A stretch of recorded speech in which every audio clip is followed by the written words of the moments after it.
ఓం నమో వీరబ్రహ్మణి. జయ వీరబ్రహ్మ జై గోవిందమాంబ జై.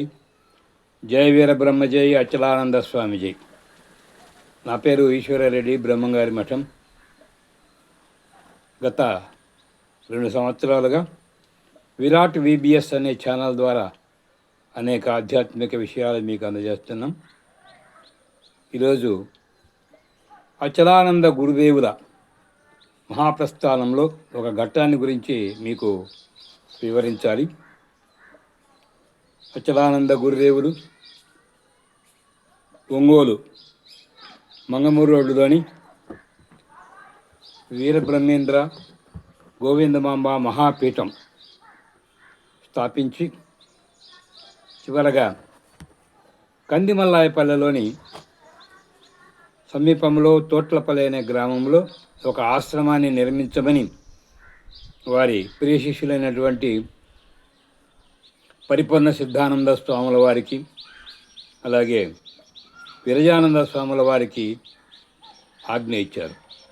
ఆ ప్రకారంగా 2010వ సంవత్సరంలో తోట్లపల్లిలో అచలానంద ఆశ్రమం నిర్మాణం జరిగింది.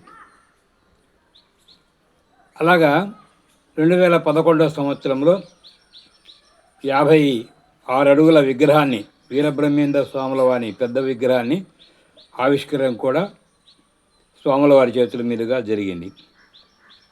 అయితే స్వాముల వారు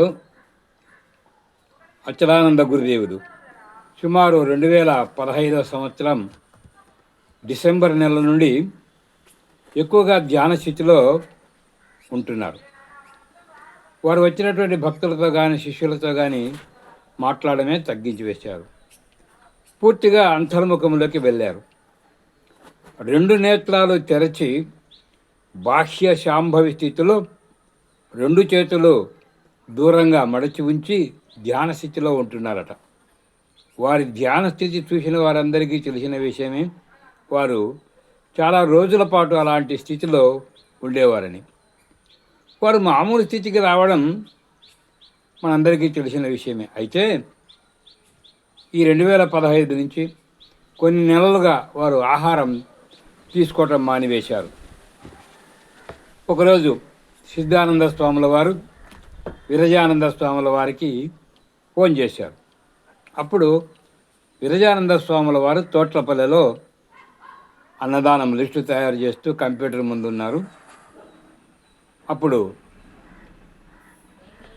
వారు ఫోన్ తీసుకొని అనుష్ఠానంలో ఉన్నప్పుడు గురుదేవులు దేహత్యాగం చేయబోతున్నారు అనిపించింది, దానికోసం అవసరానికి ఉపయోగపడే విధంగా కొంత డబ్బు తీసి పెట్టానని విరజానంద స్వాములు వారు చెప్పారట.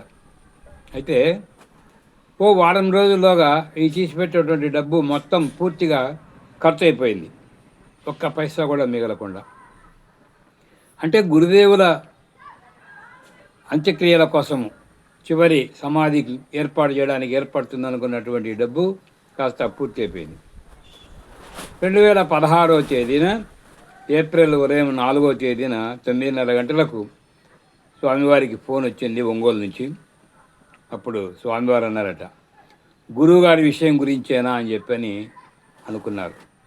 వారు కైవల్యం చెందినటువంటి వార్త విని వెంటనే వారు ఒంగోలుకు బయలుదేరారు. సరే, ఇక మార్గమధ్యంలో ఎవరెవరికి అప్పచెప్పవలసినటువంటి పనులు వారికి అప్పచెప్తూ ఫోన్ల ద్వారా విషయం అందజేస్తూ వస్తున్నారు విరజానంద స్వాముల వారు. అలాగే గుడిపూడి శ్రీనివాసరావు గారికి ఫోన్ చేసి డబ్బు తీసుకొని ఒంగోలు రమ్మని చెప్పారట. ఒక దివ్య చైతన్యానంద స్వాముల వారు గురువుగారికి అంటే దివ్య సమాధి చేయడానికి స్థలం కోసం విరజానంద స్వాముల వారు ఫోన్ చేస్తే, ఏ స్థలంలో అయితే మీరు సమాధి నిర్వహణ చేయాలనుకున్నారో అక్కడ కొన్ని గంటల పాటు గోవును కట్టివేయమని చెప్పారట. కానీ అది ఆల్రెడీ గోశాల ఎక్కడ ఉందని చెప్పడంతో సంతోషించారట. ఇది గురుదేవుల సంకల్పం.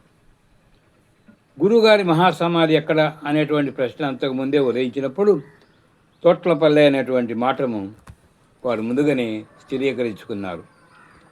ఎక్కడ చేయాలనేది పరిపూర్ణ సిద్ధానంద స్వామి, పరిపూర్ణానందమ్మ గారు, అలాగే విరజానంద స్వాముల వారు అందరూ కలిసి ఏకంగా నిర్ణయించారట. తర్వాత 2016 జనవరిలోనే ఈ విషయాన్ని వాళ్ళు ఆలోచించి పెట్టారు. సరే, గోశాలను కిందికి మార్చి అక్కడ సమాధికి ఏర్పడింది. స్వామివారి యొక్క భౌతిక శరీరాన్ని ఒంగోలు భక్తులందరూ దర్శించుకున్న తర్వాత 5వ తేదీన తోట్లపల్లెకు తీసుకురావడం జరిగింది.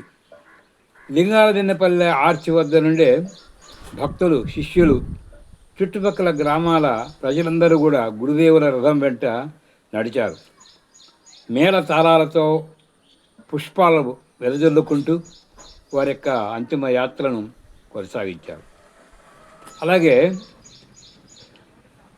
స్వామివారి దేహాన్ని తోట్లపల్లె వద్ద కాకుండా నేరుగా బ్రహ్మంగారి మఠానికి ఉత్తర ద్వారం వద్దకు ఆ అంబులెన్స్ని తీసుకువచ్చి అక్కడ స్వామివారికి విన్నవించారు. ఇదిగో నీ బిడ్డ, నీ దారిలో నడిచి ధర్మజ్యోతిని వెలిగించి తన జీవితాన్ని పునీతం చేసుకున్న నీ బిడ్డ, నీ తత్వప్రచారమే ధర్మానికి పునర్వైభవం అని భావించి జీవితాంతం ఆ దారిలో నడిచి మమ్మల్ందరినీ నడిపించి కష్టసుఖాలకు అతీతంగా ధర్మపదంలో సాగిన త్యాగి, యోగి, జ్ఞాని, వీరిని మమ్మల్ందరినీ శిల్పాలుగా తీర్చిదిద్దినటువంటి సామాజిక శిల్పి, ద్వేషము, వైరము, ఇసుమంతా కనిపించని ప్రేమైక మూర్తి, ఇతరుల కష్టాలను చూచి అశాంతం చలించిపోయిన కారుణ్యమూర్తి, అన్నిటా బ్రహ్మాన్నే దర్శించి ఆచరించి ఆదరించి అద్వైతి ఈ అచలానంద గురుదేవుడు. అన్నిటా బ్రహ్మానందాన్ని దర్శించారు అని జయజనాయనకు చూపించి స్మరించి ప్రార్థించి తిరిగి ఆశ్రమానికి తీసుకురావడం జరిగింది. ఏప్రిల్ 6వ తేదీన ఉదయం వేలాది మంది భక్తులు, శిష్యుల సమక్షంలో ఓంకార బ్రహ్మచారి తదితరులు వైదిక కార్యక్రమాలు నిర్వహిస్తూ ఉండగా స్వామివారికి పంచామృతాభిషేకం జరిగింది. పూజాధికారులు పూర్తయిన తర్వాత మహాసమాధి కార్యక్రమం పూర్తి చేయడం జరిగింది.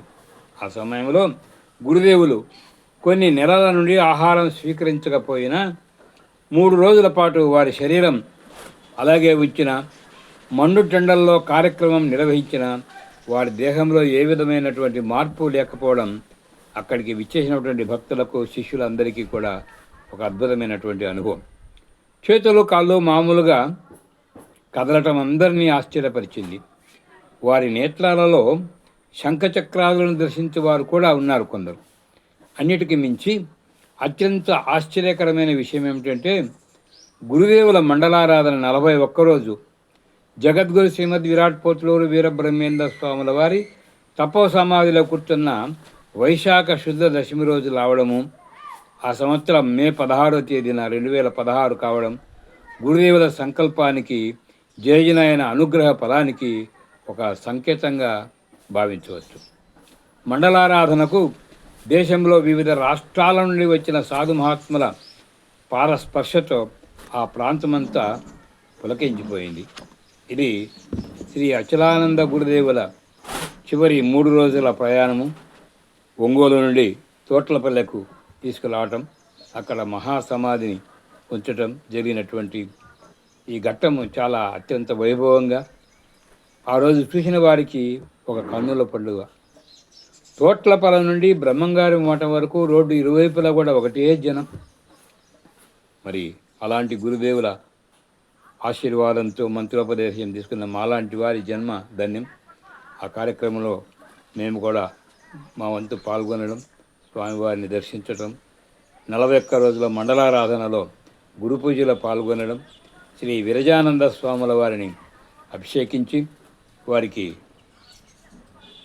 మఠాధిపతులుగా, పీఠాధిపతులుగా అభిషేకించి చేయటం కూడా చూడటం మా జన్మలో ఒక అదృష్టంగా భావిస్తున్నాం.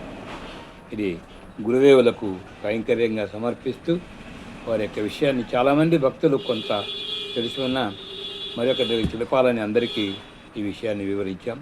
వీలైతే ఈ ఛానల్ను సబ్స్క్రైబ్ చేయండి.